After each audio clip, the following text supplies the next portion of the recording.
Magnifique.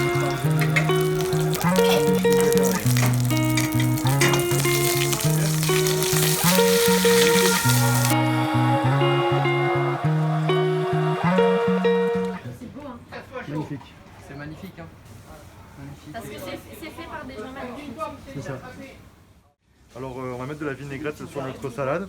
Et alors qu'est-ce que c'est que la vinaigrette? La vinaigrette c'est du vinaigre et de l'huile qui sont émulsionnés avec un tout, avec la moutarde qui arrive à stabiliser tout ça. Et c'est grâce à ça qu'on obtient une bonne vinaigrette qui donne une bonne texture dans le palais. Pour faire une vinaigrette, on va mélanger deux liquides qui ne se mélangent pas. Ça s'appelle une émulsion. Donc on va mélanger de l'huile et du vinaigre, par exemple.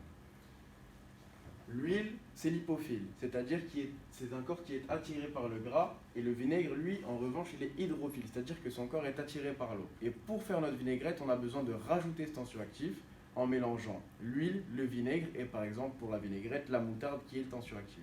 Le tensioactif, lui, va créer la liaison entre le corps lipophile et le corps hydrophile, entre l'huile et le vinaigre.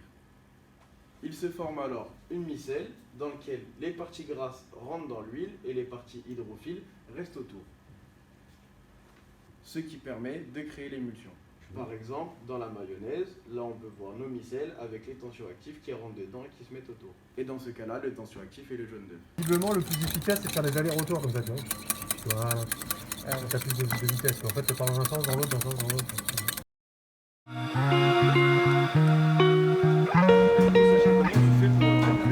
Canard, poivron mais pas trop sec. Guéwen, je vais te répondre à ta petite question. Pour faire cuire ton magret, il suffit de prendre ta pièce de magret, tu la dégraisses un petit peu, faut la parer. Ensuite là, faut la quadriller. Comme ça, tout le gras, il va bien sortir de la peau, il va bien s'imprégner dans la chair, bien s'imprégner dans la viande et il sera déjà moins sec que d'habitude. Ensuite, ce que tu vas faire, c'est que tu prends une poêle bien chaude et tu poses ton magret face graisseuse comme ça. Ce qui fait qu'en fait, toute la graisse, elle va fondre, ça va se liquéfier et on va la laisser colorer. Ça s'appelle la réaction de Maillard. C'est une coloration qui vient grâce à la chaleur. En fait, ça fait que la viande, elle va devenir toute dorée, toute luisante, bien bonne. Attends. Du coup, là, on va faire la coloration, ce qui va faire la réaction de Maillard, faire des sucres, et ça va ajouter du goût à la viande et à la sauce dès qu'on va faire commencer le fond. Donc là, on laisse colorer. La réaction de Maillard, qu'est-ce que c'est? La réaction de Maillard, c'est de l'eau, plus des protéines, plus du sucre, accompagné en tout de chaleur, qui va nous donner une couleur brune, peu importe sur une viande ou autre chose, la saveur, parce que c'est quand même le plus important dans la dégustation, une texture assez croquante, et une odeur agréable pour eux. Et donc du coup, on a des exemples. La réaction de Maillard, ça peut se faire sur des rôtis, sur des grillades, à la plancha et autres, des cafés, du pain qui donne la texture croustillante au pain et des pommes de terre. Quelle adresse qu'a fondu? Attends, vas-y, ouais. Ah, mais je vais galérer. Magnifique. Voilà. Ouais, je la retourne parce que bah c'est cuit, hein. Bah c'est pas cuit, on finira au four. Bah là on peut voir quand c'est marron comme ça, c'est les sucres qui sont faits grâce à la réaction de Maillard. Et c'est ce qui va faire en partie le goût de la viande.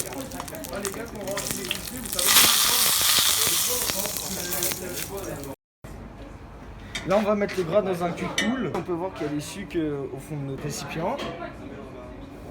Et du coup on va les récupérer avec du miel pour faire une sauce.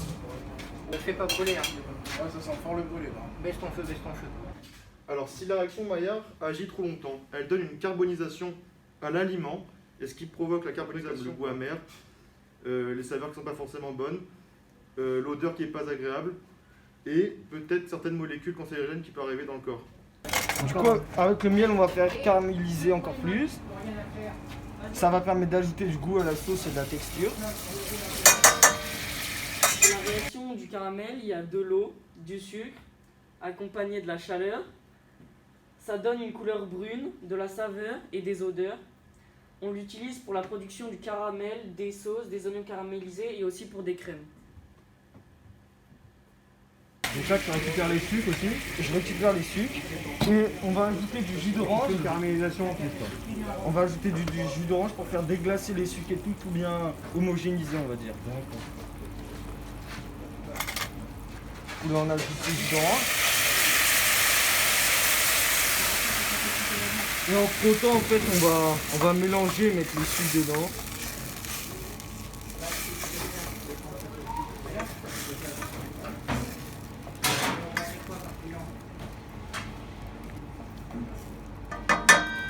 Une fois que c'est bien homogène comme ça, et ben on n'a plus qu'à ajouter ça dans le fond qu'on a fait avant.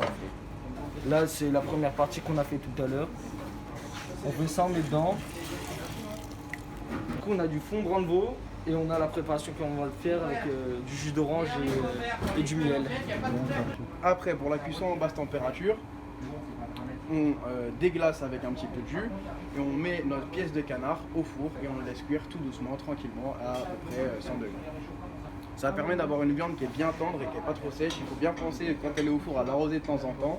Sinon, elle peut sécher, elle peut croûter un petit peu. Ça peut être bon, mais là, c'est pas ce qu'on cherche. Du coup là on va mettre notre magret au four à 60 degrés, juste à temps que ce soit à peu près à 50 à cœur, histoire d'éliminer toutes les bactéries à l'intérieur. Et que ça reste, on va dire, pas sec, bien tendre et voilà.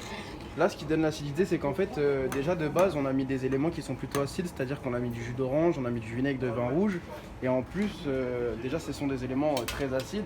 Et en plus de ça, on les a fait réduire dans la sauce. C'est-à-dire que quand on fait réduire, en fait, le goût se concentre. Donc là, ce qui s'en va, c'est tout ce qui est toute la vapeur d'eau, en fait, toute l'humidité, elle s'en va niveau eau.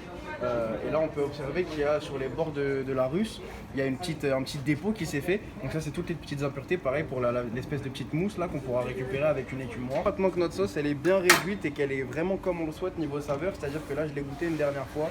En premier goût, on sent bien le vinaigre de vin rouge, bien acide. En deuxième goût, on sent le sucré du jus d'orange. Et juste après, ça vient adoucir la gorge avec le petit miel floral qu'on a mis. Pour moi, elle est parfaite. Donc là, du coup, je vais la passer au chinois parce que comme on peut le voir ici, il y a toutes les petites impuretés, une espèce de peau qui s'est formée. On a encore des petites branches de thym, de laurier qu'on avait mis au préalable pour faire une petite garniture aromatique. Voilà. Donc là, on la passe tout délicatement au chinois étamine. Il faut bien préciser le chinois étamine parce que comme on pourra le voir après, le chinois étamine, il a des mailles qui sont beaucoup plus fines. Du coup, elle laisse passer beaucoup moins de déchets. Hop, et une fois que la sauce est passée, on peut apercevoir qu'elle est une très belle couleur, un peu bronzée, un petit peu, on dirait du chocolat dulce leche ou une espèce de cappuccino, et pourtant non, c'est une sauce. Et là, vous voyez, elle est vraiment bien épaisse, belle, elle a une belle couleur, elle brille. Elle est parfaite.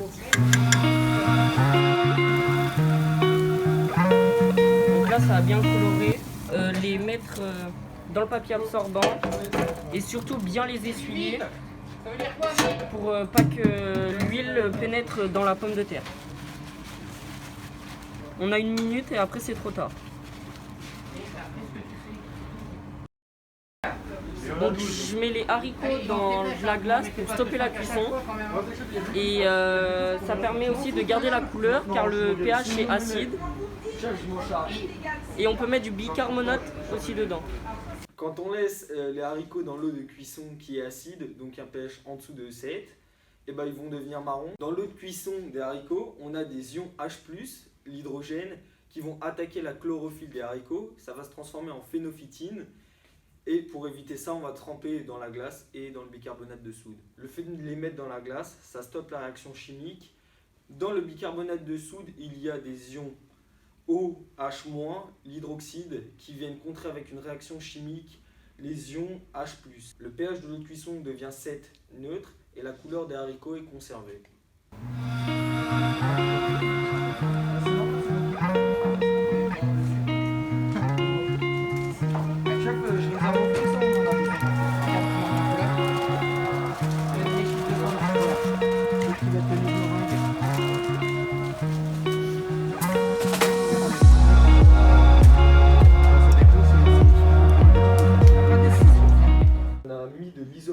Avec de l'eau et on l'a fait fondre pour faire une sorte de caramel.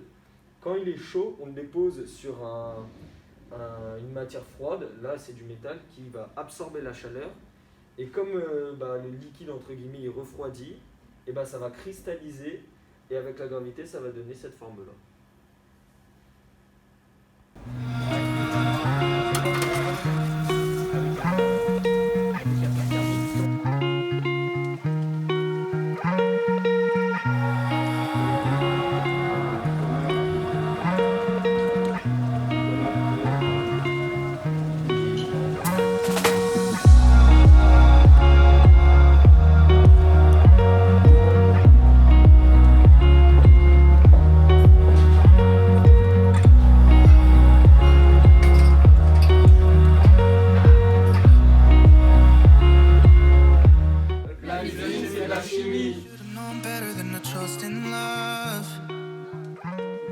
It's like this whole world keeps on messing it up.